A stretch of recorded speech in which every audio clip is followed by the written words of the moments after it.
Hello students, अब हम वापस से लेकर के आए हैं आपके लिए हमारी जो टेंथ की सीरीज चल रही है उसमें नेक्स्ट वीडियो फ्यूचर टेंस की, और हम इसे कंप्लीट करने वाले हैं। अब हम जो ये फ्यूचर टेंस की वीडियो कवर कंप्लीट करने वाले हैं, लेकिन इसको समझने के लिए इसको जब कॉन्सेप्ट क्लियर करना है तो इसके पहले जो हमारी पहले वाली वीडियो है यानी इंट्रोडक्शन की और प्रेजेंट की और पास्ट की, उसे भी आपको कंप्लीट करना है। और वो कंप्लीट होते ही हमारा ये कॉन्सेप्ट क्लियर हो जाएगा और जो टेंस जो हम समझना चाहते थे, जो सीखना चाहते थे, वो पूरी तरीके से कंप्लीट हो चुका होगा। तो अब हम आते हैं हमारी वीडियो पर जो किसकी है, हमारी फ्यूचर टेंस की। और फ्यूचर टेंस के अंदर सबसे पहले हम किसको देखेंगे, फ्यूचर इंडेफिनिट टेंस को। उसको देखने से पहले छोटी सी बात कर लेते हैं कि उसके अंदर एडवर्बियल है, वो हम देख लेंगे। लेकिन हमने एक उसके अंदर हेल्पिंग वर्ब देखी थी कि वो क्या थी, तो वो हमारी होने वाली है फ्यूचर इंडेफिनिट टेंस के अंदर विल और शेल। तो वो ये यूज करनी है हमें विल और शेल इसके अंदर। और हमारी जो मेन वर्ब रहने वाली है इस टेंस के अंदर वो रहेगी हमारी मेन वर्ब की फर्स्ट फॉर्म। तो ये जो चीज थी वो हमने किसके अंदर कंप्लीट की, इंट्रोडक्शन में। तो अब वो हम यहाँ पर थोड़ा फास्टली निकल जाएंगे, तो हम आते हैं सीधा फ्यूचर इंडेफिनिट के एडवर्बियल्स के ऊपर। तो इसमें हमारी जो एडवर्बियल होती है वो इस प्रकार से होती है, tomorrow plus next plus any time. यानी कि नेक्स्ट प्लस एनी टाइम, यानी कोई सा भी वक्त हो, नेक्स्ट प्लस डे हो, यानी जैसे नेक्स्ट डे बोलते हैं, नेक्स्ट मंथ बोलते हैं, नेक्स्ट ईयर बोलते हैं, नेक्स्ट मोमेंट बोलते हैं, नेक्स्ट वीक बोलते हैं, कुछ भी। यानी हमारा जो समय हो वो कुछ भी आ सकता है, बस उसके पहले क्या लगा होना चाहिए, नेक्स्ट लगा होना चाहिए, तो हमें पता चल जाएगा कि ये जो सेंटेंस आया है ये कौन से वाला है, हमारा फ्यूचर इंडेफिनिट का है, और उसके अकॉर्डिंग हमें उसे सेट करना है। तो अब देखते हैं हमारे असर्टिव सेंटेंसेस जो हमारे फ्यूचर इंडेफिनिट के अंदर बनते हैं वो किस प्रकार से होते हैं। तो उसका जो स्ट्रक्चर होगा वो कुछ बिल्कुल सिंपल सा होने वाला है। सब्जेक्ट होगा, हेल्पिंग वर्ब होगी, मेन वर्ब होगी और ऑब्जेक्ट होगी। अब हमारी जो हेल्पिंग वर्ब है वो क्या है, विल और शेल है। और मेन वर्ब कौन सी यूज करनी है हमें इसके अंदर, फर्स्ट फॉर्म यूज करनी है, और ऑब्जेक्ट हमारा ही। उसके बाद में हमारा जो एग्जांपल है वो देख लेते हैं। एग्जांपल है हमारा वी डैश गो। हमारी यहाँ पर क्या है, मेन वर्ब है गो यानी जाना, to the Vaishno Devi temple tomorrow. अब वो वैष्णो देवी टेम्पल कब जाएगा, कल जाएंगे। ये सारे जो वी यानी क्या हो गया, हम, यानी सारे कब जा रहे हैं, वैष्णो देवी टेम्पल कल जा रहे हैं। तो करते हैं इसको।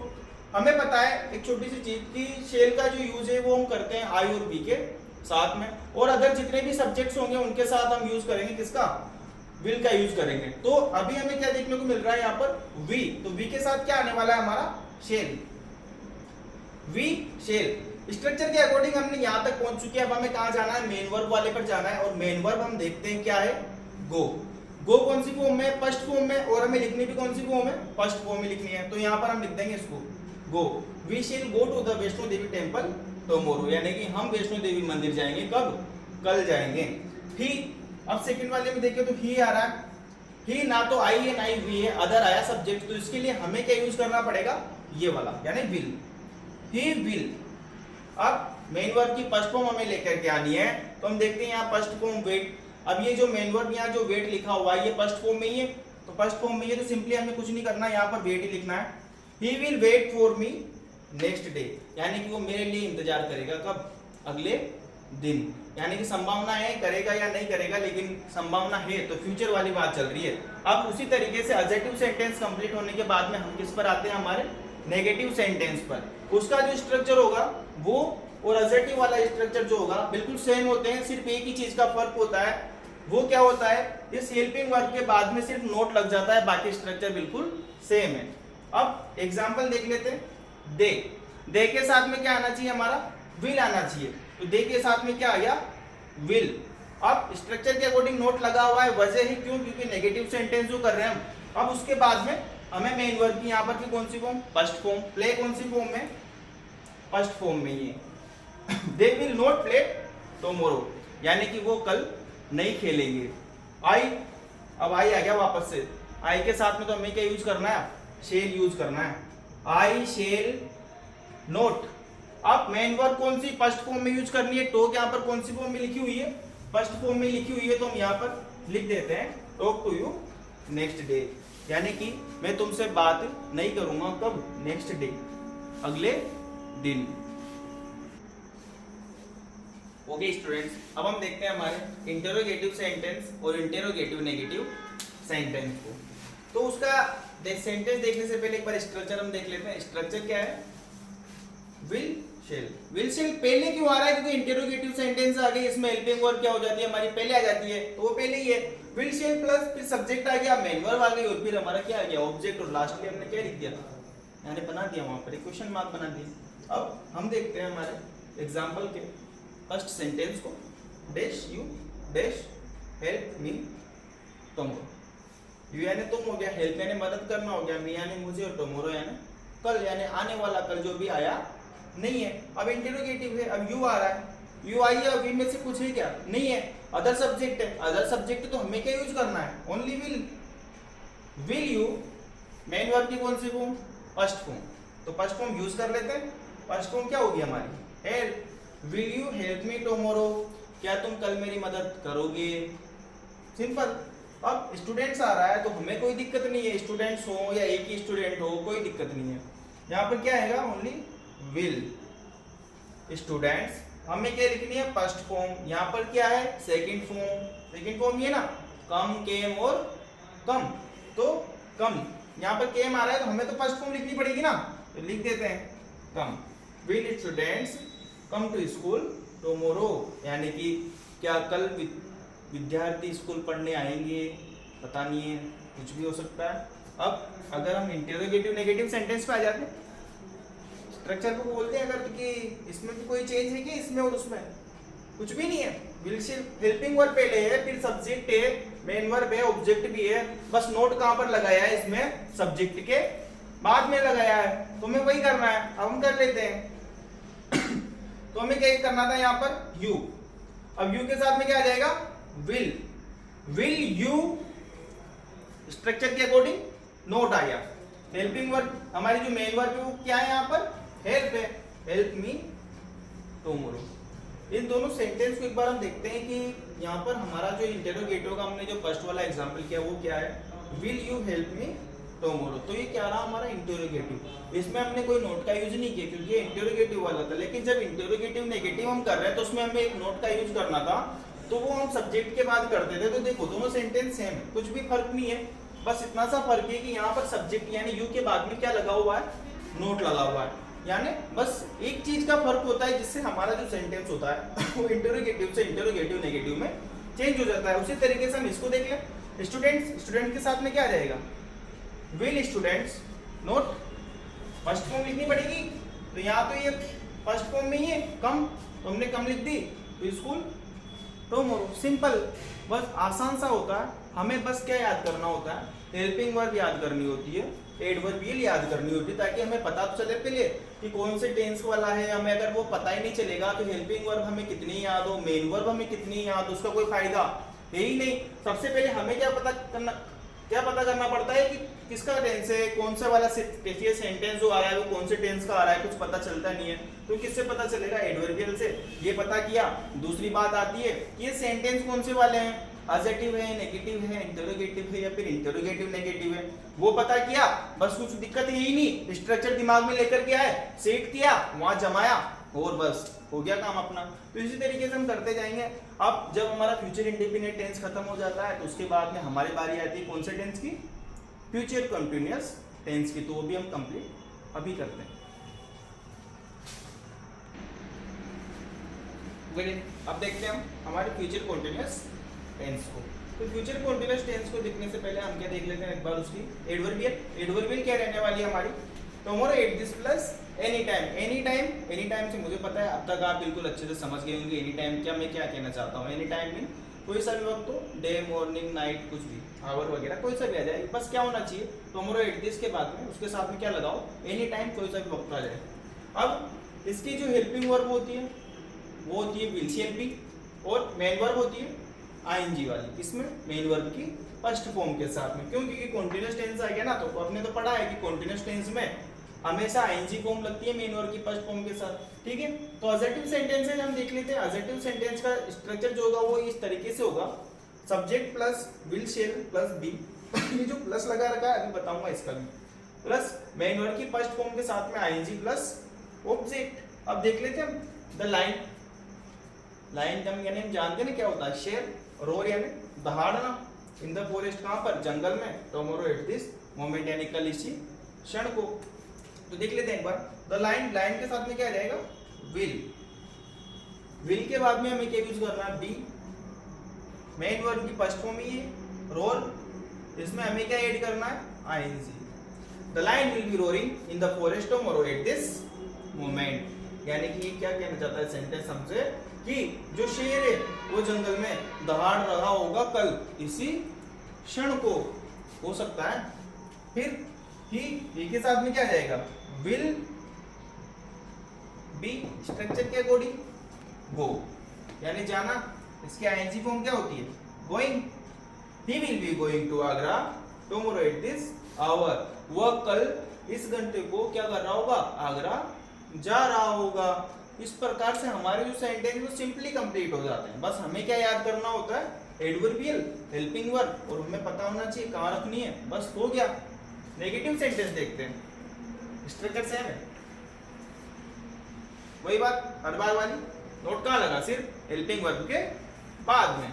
अब देखते हैं एक चीज, द लाइन, लाइन के साथ में क्या आएगा, विल, जो हमने यूज किया था अभी जस्ट यहाँ पर। अब देखना यहाँ पर एक चीज कि विल, यहाँ पर विल के साथ में हमने क्या यूज किया है, बी, क्यों, क्योंकि स्ट्रक्चर में बाद में आ रहा था। लेकिन अब देखो यहाँ पर विल नॉट बी, ये बी क्या हो गया, साथ छोड़ गया इसका, ये साथ छोड़ जाया करता है। ये जो साथ क्यों छोड़ देता है, ये हमने किस में सीखा था अच्छे ढंग से, बिल्कुल हर एक वे में, कि ये क्यों छोड़ देता है, इसका क्या कारण होता है, ये हमने इंट्रोडक्शन वाली वीडियो में कंप्लीट किया है। तो इसलिए बोल रहा हूँ बार बार कि इस वीडियो पर आने से पहले आपको वो वाली वीडियो कंप्लीट देखना जरूरी है, तभी आपको ये वाली जो वीडियो अच्छे से वो समझ आ पाए। क्योंकि समझ तो आ रही है, मैं वापस बता रहा हूँ कि जो बी ये साथ छोड़ देगा, लेकिन क्यों छोड़ देगा, कैसे छोड़ देता है, वो सब उसमें डिटेल में, तो वहां पर आप उसे कंप्लीट कर सकते हो। अब हम आगे देखते हैं, the lion will not B road लिखा हुआ, इसकी हमें कौन सी फॉर्म, आईएनजी फॉर्म लिखनी है। The lion will not B roaring in the forest tomorrow at this moment. दोनों में सिर्फ एक फर्क है, और वो ये है, ये पॉजिटिव था वो नेगेटिव है, तो नोट लगाना हमारा कंपलसरी था। नोट तो हमने लगाया, लेकिन एक चीज चेंज हो गई कि ये जो विल बी या शेल बी जो हम लिखते थे, उसमें से जो बी जो था वो थोड़ा आगे निकल गया, उसके पहले क्या आया, नोट है। यानी मेनली हम क्या कह सकते हैं, हमारी हेल्पिंग वर्ब क्या रही, विल शेल। इसमें देखते हैं हम सेकंड वाले में, ही के साथ में भी क्या आ जाएगा, विल नॉट बी, वही कंडीशन। उसके बाद में इस गो की हमें क्या लिखनी है, आईएनजी फॉर्म लिखनी है। तो he will not be going to Agra tomorrow at this hour. यानी दोनों जो सेंटेंस है दोनों सेम है, सिर्फ नोट का फर्क है, और वो कहाँ पर हमें यूज करना है ये हमें पता होना चाहिए। और जो ये बी था उसका जो कॉन्सेप्ट है वो भी मैंने आपको बताया कि आपको कहाँ पर क्लियर करना है, वहां पर ज्यादा आराम से वो क्लियर हो जाएगा। तो अब हम इसके बाद में हमारे देखते हैं असेटिव सेंटेंस और नेगेटिव सेंटेंस के बाद इंटेरोगेटिव और इंटेरोगेटिव नेगेटिव सेंटेंस। अब हम कंप्लीट करते हैं हमारे इंटेरोगेटिव सेंटेंस और इंटेरोगेटिव नेगेटिव सेंटेंस को। अब इंटेरोगेटिव सेंटेंस जब हम कर रहे हैं हमारे, तो हमें पता है एक चीज की, क्या हेल्पिंग वर्ब आगे लानी पड़ेगी। हेल्पिंग वर्ब क्या थी, विल शेल बी। लेकिन क्या करेंगे अब, जैसे नोट नेगेटिव सेंटेंस में हमने नोट के बाद में वो जो बी था उसको आगे किसका आया था, वही काम हमें यहाँ करना है। हमारी मेनली हेल्पिंग वर्ब क्या रहने वाली है, विल शेल। जो बी है उसको हम बाद में खिसका देंगे, यानी उसको साइड में कर देंगे कि नहीं तुझे साथ में नहीं लेना है। तो विल शेल आ गया, सब्जेक्ट आ गया, और फिर बी आ जाएगा, फिर मेन वर्ब की फर्स्ट फॉर्म के साथ में आईएनजी, और फिर क्या आ जाएगा, ऑब्जेक्ट आ जाएगा। अब देखते हैं हमारे एग्जांपल इंटेरोगेटिव सेंटेंस वाले। तो देखते हैं पहला हमारा जो एग्जांपल है उनसे बोल रहा है कि आपको कौन सी हेल्पिंग वर्ब यूज करनी पड़ेगी, विल वाली। वजह यहाँ पर आपका सब्जेक्ट क्या है, ही आ रहा है, तो ही के साथ में क्या यूज होगा, विल। Will he be. अब विल ही बी तक तो ठीक है, अब आगे क्या करना है, मेन वर्ब की फर्स्ट फॉर्म के साथ में आईएनजी का यूज करना है। फर्स्ट फॉर्म में ये प्ले, तो लिख देते हैं पहले ये हो गया हमारा प्ले। अब आईएनजी इसमें हम ऐड कर देंगे, ये हो गया playing. Will he be playing cricket tomorrow at this moment. क्या कल इस क्षण को वो क्रिकेट खेल रहा होगा, संभावना है, हो भी सकता है और नहीं भी हो सकता है। फिर आता है हमारा नीचे वाला, यानी कि हमारा बी नंबर का जो एग्जांपल है वो वाला। तो इसमें देखते हैं हमारा जो सब्जेक्ट है वो क्या है, दे है। दे के साथ में क्या आएगा, विल दे भी आया, और फिर हमें जो हमारी मेन वर्ब इसमें क्या नजर आ रही है, ईट, यानी कि खाना। तो खाना जो है वो क्या हमें फर्स्ट फॉर्म में लिखना पड़ेगा, पहले लिख दिया, अब उसमें क्या ऐड करना पड़ेगा, आईएनजी, तो वो भी हमने कर दिया है।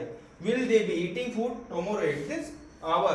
क्या वो कल इसी घंटे को खाना खा रहे होंगे, हाँ हो सकता है खा रहे हो, डेली इसी वक्त खाते हो। तो अब इंटेरोगेटिव सेंटेंस होने के बाद में हमारी बारी आती है इंटेरोगेटिव नेगेटिव सेंटेंस की। वहां एक चीज देखते हैं हम कि हमारा जो स्ट्रक्चर है वो बिल्कुल सेम है, कुछ भी चेंज नहीं है। लेकिन एक चीज हमने देखी कि ये जो बी हमारा जो था, हमने उसको क्या किया है, अब और भी ज्यादा आगे किसका दिया है। क्यों? क्योंकि हमें जो हमारा जो नेगेटिव सेंटेंस बनाना पड़ेगा ना इस इंटरोगेटिव को, तो नोट लगाना जरूरी है। और नोट हमने याद कर रखा है कि वो सब्जेक्ट के बाद लगता है। अब अगर सब्जेक्ट के बाद लगाना है तो बी तो किसकाना ही पड़ेगा। अगर इसको नहीं किसकाएंगे तो वो हमारा जो रूल था वो कहाँ लागू हुआ। और उसके अलावा अगर हम दूसरे रूल की बात कर लें कि नोट हमेशा कब लगता है, तीसरे नंबर पर लगता है, तो इसलिए हमने जब वहां तीसरे नंबर पर जो हमारा नोट लगा दिया तो ये बी हमने और आगे ज्यादा किसका दिया, यानी जैसी कंडीशन होगी बी हमारी जो हेल्पिंग वर्ब है उससे अलग होकर के आगे निकलता चला जाएगा। तो हम देखते हैं इसके कुछ एग्जाम्पल। ही आ रहा, ही के साथ में क्या आ जाएगा हमारा, विल ही नोट बी, और ये प्ले, प्ले के साथ में इसमें सिर्फ कुछ भी नहीं करना हमें, फर्स्ट फॉर्म थी तो उसमें आईएनजी ऐड करना था, हमारा सेंटेंस हो गया will he not be playing cricket tomorrow at this moment. क्या वो कल इस क्षण को क्रिकेट नहीं खेल रहा होगा, संभावना है ना। अभी हम क्या कह रहे थे, क्या वो कल इस क्षण को क्रिकेट खेल रहा होगा, अब हम क्या बोल रहे हैं, क्या वो कल इस क्षण को क्रिकेट नहीं खेल रहा होगा। फ्यूचर की बात कर रहे हैं, संभावनाओं की बात कर रहे हैं, तो कुछ भी हो सकता है। देखने लायक बात क्या रही हमारी कि यहाँ पर जो विल था हमने जो यूज किया है उसके जस्ट बाद में सब्जेक्ट के बाद हमारा बी जो रखा वजह इंटरोगेटिव था, लेकिन जैसे इंटरोगेटिव नेगेटिव हुआ तो हमारे सब्जेक्ट के बाद में नोट आया और बी उसके आगे चला गया। अब देखते हैं हमारा सेकंड वाले में क्या हो रहा है। सेकंड वाला भी हमसे यही बोल रहा है कि पहले हेल्पिंग वर्ब आपको विल वाली यूज करनी पड़ेगी, तो कर देते हैं will they not be eat first form में, तो लिख दिया फर्स्ट फॉर्म में, आईएनजी फॉर्म इसमें ऐड करी, will they not be eating food tomorrow at this hour, क्या वो कल इस घंटे वो खाना नहीं खा रहे होंगे, तो पता नहीं है, कुछ भी हो सकता है। तो इस तरीके से हमारे जो फ्यूचर कॉन्टिन्यूअस के जो चारों सेंटेंस हैं वो हमने कंप्लीट कर लिए हैं, और उसके बाद बारी आती है हमारी फ्यूचर परफेक्ट टेंस की। हम देखते हैं हमारे फ्यूचर परफेक्ट टेंस को। उसे देखने से पहले हमारे एक बार एडवर्बियल देख लेते हैं, इसमें क्या होने वाली है। वो होने वाली है till by plus any time. Any time तो आप बहुत अच्छे समझ गए होंगे कि मेरे कहने का क्या मतलब है एनी टाइम से, तो ठीक है till by plus any time फिर भी बता देता हूँ, कोई सा भी वक्त हो, डे हो, नाइट हो, अगला दिन को हो, या फिर कोई समय आ जाए, कुछ भी हो जाए, यानी हमारे पास में क्या होना चाहिए, टाइम होना चाहिए टिल बाय के बाद में। अब एडजेक्टिव सेंटेंस हम सबसे पहले करने वाले, इसका स्ट्रक्चर एक बार देख लेते हैं। Subject plus will shall plus have plus main verb की थर्ड फॉर्म प्लस ऑब्जेक्ट। अब क्या कंडीशन रही, यहाँ पर विल शेल हैव जब होती है तो प्लस क्यों लगाया बीच में, आएगा ना सवाल दिमाग में, तो वो इसलिए लगाया क्योंकि ये जो है ना विल शेल इसका साथ छोड़ देगा, या यूं कहते हैं ये वो जो है इनका साथ छोड़ देगा। जब साथ छोड़ना ही है तो फिर साथ में क्यों रखें, थोड़ा जगह बनाकर रखें ना, क्योंकि अलग करना पड़ेगा ना, इसलिए। तो देखते हैं एक बार पहले ही कर लेते, फिर भी बताऊंगा पूरा कि क्यों प्लस लगा के रखा हुआ है। तो देखते हैं वी आते हैं हमसे कह रहा है कि शेल लगा दो, अब तो बहुत देर हो गई मुझे लाई दो तुम, तो वी आते हैं क्या बोल रहा है शेल लगाएं, क्यों, क्योंकि आई और बी के साथ में क्या आएगा, शेल आएगा, तो हमने उसके कहते हैं लगा दिया वी शेल हैव क्यों, क्योंकि यहाँ था वो डायरेक्टली हमने पहले लिख दिया, बार बार क्या लिखेंगे है ना। तो अब रीच यानी क्या होता है, पहुंचना होता है ना। अब पहुंचना की थर्ड फॉर्म क्या होती है इंग्लिश में, रीच्ड, और आगरा कब तक, 10 बजे तक। We shall have reached Agra by 10 o'clock, यानी कि वो क्या कह रहा है हमारा सेंटेंस कि हम 10 बजे तक आगरा पहुंच चुके होंगे। अब पहुंच चुके होंगे, संभावना है कुछ भी हो सकता है, पता नहीं जाने क्या होगा। फिर दे, अब दे आ रहा है, दे के साथ में क्या आएगा, दे बोल रहा है वापस से, अब शेल में नहीं रखूंगा, मैं विल रखूंगा, तो इसके साथ में क्या आएगा, दे विल, क्यों, क्योंकि आई और वी के साथ शेल, अदर सब्जेक्ट के साथ में विल, दे विल हैव। अब कुक की थर्ड फॉर्म क्या होती है, कुक की थर्ड फॉर्म में ईडी लग जाता है और वो क्या हो जाती है, cooked. They will have cooked food by evening, वह शाम तक खाना पका चुके होंगे, तो पका चुके होंगे उन्हें पता है। अब मैं बोल रहा था ना वो प्लस वाला, तो प्लस वाला देखना, इसका स्ट्रक्चर उसका स्ट्रक्चर देखो, दोनों same, subject will shall have सब कुछ लिखा हुआ है। एक चीज दिख रही होगी आपको कि विल शेल के बाद में हैव आ रहा था, लेकिन वहां विल शेल के बाद में नोट आ गया, हैव और आगे चला गया। उसकी वजह क्यों, मैंने कहा ना कि वो साथ छोड़ देता है, जब साथ छोड़ देता है तो साथ छोड़ रहा है, तो इसीलिए हमने क्या ज्वाइंट रखा है। तो अगर ज्वाइंट ही नहीं होगा तो उसको बीच में जगह कैसे देंगे। अगर ज्वाइंट होता है, रेल की जो डिब्बे हैं पूरे सारे, अगर उनके बीच में जोड़ने की जगह ही नहीं होती तो वो तो एक साथ चलते रहते, उनके बीच में जगह, तभी तो अगर जरूरत पड़ी तो किसी एक को निकाल दिया, किसी दूसरे को वहां पर ऐड कर दिया। इसी तरीके से यहाँ करते हैं, यहाँ पर प्लस हमने ऐड कर दिया तो कोई दिक्कत ही नहीं है, यहाँ प्लस के बाद में नोट लिखा और एक और जोड़ लगा करके उस हेव को लिख दिया, बाकी हमारा जो स्ट्रक्चर उसको कंप्लीट कर दिया। कहने का सेंस ये कि हमारा जो नोट है वो हमेशा तीसरे नंबर पर आना चाहिए। तीसरे नंबर पर आ रहा है कि नहीं आ रहा, सब्जेक्ट हेल्पिंग वर्ब नोट आगे। या दूसरे में यूं कहते हैं हम कि हेल्पिंग वर्ब। नेगेटिव सेंटेंस में हेल्पिंग वर्ब के बाद क्या लगता है? नोट लगता है, लग रहा है, सब्जेक्ट विल शेल और नोट लग रहा है, ये जाए आगे, कोई दिक्कत नहीं है। आ जाते हैं, एग्जांपल कर लें। वी बोल रहा है शेल लगाओ, लगा दिया, we shall not have reach. अब इसके साथ क्या जाएगा? रीच्ड। कब तक? हम 10 बजे तक आगरा नहीं पहुंच चुके होंगे। अब वो क्या पता पहुंच पाएंगे नहीं पहुंच पाएंगे, क्योंकि हो सकता है ना, एक तो लेट निकले, ट्रेन मिस हो जाए, कुछ भी हो सकता है। दे बोल रहा है विल लगाओ मेरे साथ, तो they will not have cooked food by evening, यानी कि वे शाम तक खाना नहीं पका चुके होंगे, उनकी कोई पर्सनल प्रॉब्लम होगी, हमें क्या पता, टंकी खत्म हो गई हो तो वो भी वही जाने। तो देखते हैं अब क्या होगा। अब हम तो आगे चलते हैं थोड़ा सा। पॉजिटिव सेंटेंस हो गया, नेगेटिव भी हो गया, अब क्या आना चाहिए? इंटेरोगेटिव और इंटेरोगेटिव नेगेटिव सेंटेंस। तो उन्हें जल्दी से लेकर के आते हैं। अब हम देखते हैं हमारे इंटेरोगेटिव सेंटेंस और इंटेरोगेटिव नेगेटिव सेंटेंस बिल्कुल उसी तरीके से। स्ट्रक्चर देख लेते हैं पहले। विल शेल, सब्जेक्ट आ गया, वो छोड़ के चला गया है, मेन वर्ब की थर्ड फॉर्म और ऑब्जेक्ट आ रहा है हमारा। लास्ट में क्वेश्चन मार्क लगाना ना भूलें क्योंकि इंटेरोगेटिव है। आई क्या कहता है? मेरे साथ किसका यूज करो? शेल का। Shall I have reach, reach की third form reached. Daily by 5 o'clock, यानी वो क्या कह रहा है हमारे सेंटेंस के अंदर कि क्या मैं 5 बजे तक डेली पहुंच चुका हूँगा। अब हो सकता है, कुछ भी संभावनाएं हैं। रोहन क्या कहता है? रोहन के साथ क्या आना चाहिए? अब रोहन के साथ आना चाहिए विल रोहन हैव आने के बाद में मेन वर्ब की हमें क्या लिखनी है? Third form. तो ईट क्या है? उसकी फर्स्ट फॉर्म में ही है और उसकी थर्ड फॉर्म क्या हो जाती है? ईटन। तो हम लिख देते हैं will Rohan have eaten food till afternoon. क्या रोहन दोपहर तक खाना खा चुका होगा? वो भी हमें पता नहीं है, आगे क्या होगा। अब जब इंटेरोगेटिव से इंटेरोगेटिव नेगेटिव में जाएंगे तो बात वहीं पर आ जाती है कि हमें क्या करना है, वही वाली बात। नोट कहाँ लगाना पड़ेगा? तीसरे नंबर पर लगा दिया, और जो हमारा हैव है वो हमने और भी ज्यादा आगे किसका दिया है, यानी पूरा स्ट्रक्चर सेम है, सिर्फ सब्जेक्ट के बाद नोट लगाना है, बाद में हैव आने वाला है, मेन वर्ब की थर्ड फॉर्म आने वाली है और ऑब्जेक्ट आने वाला है। आई के साथ क्या? Shall. Shall I not have reached daily by 5 o'clock। क्या मैं 5 बजे तक डेली नहीं पहुंच पाऊंगा? हो सकता है। नो। रोहन के साथ में क्या आ जाएगा? Will Rohan not have eaten food till afternoon, यानी दोनों सेंटेंस में देखेंगे तो सिर्फ एक ही जगह फर्क है, और वो क्या है? हमने सिर्फ ये जो हमारी जो हैव जो आती है हेल्पिंग वर्ब के साथ में जुड़ करके हमें उससे जोड़ के ही रखना है, अलग उसके साथ अटैच नहीं करना, उसको जोड़ के रखना है बिल्कुल अलग से। मतलब आया तो अलग कर दिया, जैसे किया है यहाँ पर। हमने यहाँ पर क्या कर रहे थे? सब्जेक्ट के बाद हैव आ रहा था, अब हमें कंडीशन इंटेरोगेटिव नेगेटिव में जाते ये आती है कि सब्जेक्ट के बाद आपको नोट लगाना है, तो हैव को और आगे किसका दो? कोई दिक्कत नहीं है। हैव को हमने क्या किया? और आगे किसका दिया? उसके पहले क्या लिख दिया? नोट। तो हमारा सेंटेंस सही हो गया। क्यों? क्योंकि हमारा जो रूल है टेंस का वो तो यही बोलता है कि नोट कहाँ पर आना चाहिए? तीसरे नंबर पर आना चाहिए, तो वही लेकर के आ रहे हैं हम, कोई दिक्कत ही नहीं। इस तरीके से हमारे हो गए कितने? 3। फ्यूचर परफेक्ट टेंस भी हो गया। अब इसके बाद में आता है हमारा फ्यूचर परफेक्ट कॉन्टिन्यूअस टेंस, जिसे भी हम कंप्लीट कर लेते हैं।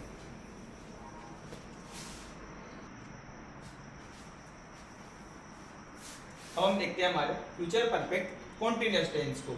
उसके एडवर्बियल हम देख लेते हैं एक बार क्या होने वाली है। Since for plus time plus कोई फ्यूचर परफेक्ट होना चाहिए। हमारे सारे परफेक्ट कॉन्टिन्यूअस टेंस में एडवर्बियल सेम है।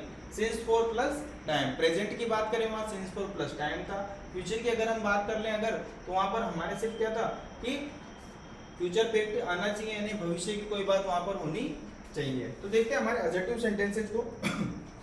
एडजेक्टिव सेंटेंसेस में हमारा स्ट्रक्चर कुछ इस प्रकार होने वाला है। Subject plus will shall have been. अब इन सब में प्लस लगा हुआ है, इसका भी कारण है, वो आप जानते हो कारण क्यों होगा। प्लस मेन वर्ब की फर्स्ट फॉर्म के साथ में ING plus object plus since for plus time. अब देखते हैं हमारा फर्स्ट एग्जांपल। द स्टार्स के साथ में क्या आएगा? क्या आएगा? क्या आएगा? Will. The stars will have been shine. इसकी हमें कौन सी फॉर्म लिखनी पड़ेगी? आईएनजी फॉर्म, यानी कि shining. The stars will have been shining in the sky। कब से? 6 o'clock, यानी since फिक्स वक्त है ना, उसके लिए क्या आ जाएगा हमारा? since tomorrow। The stars will have been shining in the sky since 6 o'clock tomorrow, यानी कि तारे जो होंगे कल 6 बजे से चमक रहे होंगे। श्याम, श्याम के साथ में क्या आ जाएगा, विल हैव बीन लिसन, सुन रहा था क्या, म्यूजिक, तो लिसन की आईएनजी फॉर्म क्या हो जाएगी, लिसनिंग, वो लिख देते हैं यहाँ पर, लिसनिंग म्यूजिक फॉर 2 आवर्स, यानी कि फिक्स वक्त नहीं ना 2 आवर्स, अब पता नहीं वो कम सुन रहा था, ज्यादा टाइम हुआ कम हुआ, तो फिक्स नहीं है तो 4 आ गया। उसी तरीके से हमारे नेगेटिव सेंटेंस हम देख लेते हैं। नेगेटिव सेंटेंस का structure subject plus will shall plus not plus have plus been plus main verb की फर्स्ट फॉर्म के साथ में आईएनजी, ऑब्जेक्ट, सिंस फॉर और टाइम। नोट जो था अभी नेगेटिव सेंटेंस इसलिए हेल्पिंग वर्ब के बाद आ रहा है, बिल्कुल तीसरे नंबर पर आ रहा है, और ये हैव जो बीन जो भी सारी चीजें हैं वो सारी आगे खिसक चुकी हैं। अब हमने तो देखा है, पढ़ा है ना हमेशा कि फ्यूचर परफेक्ट कंटीन्यूअस की हेल्पिंग वर्ब क्या होती है, विल शेल हैव बीन होती है, लेकिन हमने क्या किया, उस विल शेल हैव बीन को ओनली विल शेल रख लिया, और वो जो हैव वगैरह सारी चीजों को हम आगे किसका लेते हैं, ये भी किसमें कंप्लीट है, हमारी वीडियो में पहले वाले में, तो आपको वो देखना ज्यादा जरूरी है पहले। तो द स्टार्स, द स्टार्स के साथ में क्या आएगा, विल है, विल के बाद में क्या लगाना पड़ेगा हमें यहाँ पर, नोट, नेगेटिव है ना, the stars will not have been shine, third form क्या हो जाएगी हमारी, shining in the sky 6 o'clock, तो यहाँ पर क्या आ जाएगा, सिंस लिख देंगे, हो गया, the stars will not have been shining in the sky since 6 o'clock। Simply हमें क्या करना था, हेल्पिंग वर्ब के बाद में नोट लगाना था, बाकी स्ट्रक्चर और सेंटेंस वैसा का वैसा हमें रखना। Shyam will not have been क्या, लिसन, नहीं सुन रहा होगा क्या, म्यूजिक यानी कि गाने, तो लिसन की आईएनजी फॉर्म क्या हो जाएगी हमारी, लिसनिंग, लिसनिंग म्यूजिक फॉर आएगा, क्यों, क्योंकि 2 आवर्स आ रहा, लिख देते हैं यहाँ पर फॉर 2 आवर्स। इस तरीके से हमारे असर्टिव और नेगेटिव बड़े ही आराम से कंप्लीट हो जाते हैं, और उनके बाद में हमारे कौन से बच जाते हैं, इंटेरोगेटिव और इंटेरोगेटिव नेगेटिव, उन्हें भी हम जल्दी से लेकर के आते हैं। अब हम देख लेते हैं हमारे इंटेरोगेटिव सेंटेंस और इंटेरोगेटिव नेगेटिव सेंटेंस को। सिंपली कुछ भी नहीं करना हमें, बस स्ट्रक्चर में चेंज करना था, वो कर दिया हमने। हेल्पिंग वर्ब को सब्जेक्ट के पहले लेकर के आ गए, विल शेयर आ गया, सब्जेक्ट आ गया, हैव बीन वही है, मेन वर्ब की फर्स्ट फॉर्म के साथ में आईएनजी, ये वाला चेंज हुआ ही नहीं है, ओनली कहां से कहां तक का चेंज हुआ, सब्जेक्ट के बाद से हेल्पिंग वर्ब को उठाकर पीछे रख दिया, बाकी स्ट्रक्चर वैसा का वैसे ही, कुछ भी चेंज नहीं है। तो देखते हैं एग्जांपल। एग्जांपल, नीता के साथ में क्या आना चाहिए, विल आना चाहिए, will Neeta have been write, write का आईएनजी फॉर्म क्या होती है, writing, will Neeta have been writing ऐसे 10 o'clock फिक्स टाइम आ रहा है, तो सिंस लिख देंगे, will Neeta have been writing ऐसे सिंस 10 o'clock टुमारो, क्या नीता कल 10 बजे से ऐसे यानी निबंध लिख रही होगी, हो सकता है, क्या पता। दे के साथ में क्या जाएगा, will they have been work first form में, और आईएनजी यूज करनी है, वर्क के साथ में आईएनजी जोड़ना है बस, वर्क और आईएनजी यानी क्या हो गया, वर्किंग और 5 डेज, 5 डेज के लिए क्या आ जाएगा 4, will they have been working for 5 days, क्या वो 5 दिनों से कार्य कर रहे होंगे, हो सकता है। इंटेरोगेटिव नेगेटिव सेंटेंस देख लेते हैं हम, चेंज वही है पहले वाला, सब्जेक्ट के बाद में नॉट हैव बीन आगे खिसक जाएंगे, और खिसकते सेंटेंस हमारा जो स्ट्रक्चर है वो भी आगे आ जाएगा। नीता के साथ में क्या आ जाएगा हमारा, फिर से will Neeta not have been write, write क्या आईएनजी फॉर्म, राइटिंग, क्या ऐसे निबंध लिख रही थी ना, 10 o'clock सिंस, सिंपली हमें देखना है बस कि हमारा जो सेंटेंस वो किस प्रकार जा रहा है, और ज्यादा कुछ हमें चेंज इसमें करना नहीं है। दे के साथ में क्या आ जाएगा, will they not have been, work के साथ में हमें क्या यूज करना है, हमारी आईएनजी फॉर्म, और 5 डेज यानी कि हमें यहाँ यूज करना है क्या 4। तो इतना सिंपल होता है हमारा जो ये टेंस है। हमें बस इसमें 3 चीजें पकड़नी होती है, हेल्पिंग वर्ब, मेन वर्ब, हमारी एडवर्बियल, बाकी कुछ खास नहीं है इस टेंस के अंदर, सारा सिंपल वे में हो रखा है हमारा पूरा टेंस। हमने देखा फर्स्ट वीडियो से लेकर अभी तक हमारी जो 4th वीडियो जो कंप्लीट हो चुकी है उसमें हमने देखा कि जो टेंस है, जो हम सोच रहे थे कि इतना मुश्किल है, वो इतना मुश्किल असल में होता नहीं है। वो मुश्किल किसने कर रखा है, सिर्फ हमने कर रखा है, क्योंकि हम उसको समझते नहीं है, ओनली सिर्फ रटने की कोशिश करते हैं, और रटी हुई चीजें कभी याद नहीं रहती, रटी हुई चीजें हमेशा भूल जाया करते हैं। हमें वही याद रहेगा जो हम समझ के करते हैं। कोई भी चीज हो, किसी भी चीज के लिए हम कुछ भी कर लें, अगर हमने उसे रटा है तो वो आखिर में भूल ही जाने वाले हैं। तो इस तरीके से हमने इसे समझ लिया है और अब आपका एक काम बनता है कि आपको क्या करना है, जो ये सीरीज है टेंस वाली इसको शुरू से लेकर आखिर तक कंप्लीट करना है। और इस वीडियो को भी लाइक शेयर और सब्सक्राइब करें हमारे यूट्यूब चैनल को। और अभी तक जिस तरह वीडियो में आपके जो हमें सहयोग मिल रहा है आगे भी बिल्कुल वैसा ही सहयोग मिलता रहे। सब जगह देख रहे हो, आपको स्कूल में पढ़ाया जाएगा, आपको दोबारा फिर से यहाँ यूट्यूब पर पढ़ने को मिल रहा है और वहां समझ में नहीं आया तो आप यहाँ समझ रहे हो, आपको डबल फायदा हो रहा है। इस तरीके से आप इस वीडियो को लाइक भी करें और शेयर ज्यादा करें। शेयर करने से दूसरों को भी फायदा होगा, ये तो अच्छी बात है ना, ये तो धर्म वाली बात है। एक को ज्यादा बढ़ावा देंगे हम तो अच्छी बात है। इस तरीके से वीडियो को आगे बढ़ाएं और वीडियो को हमारे चैनल को सब्सक्राइब करें। Thank you, bye.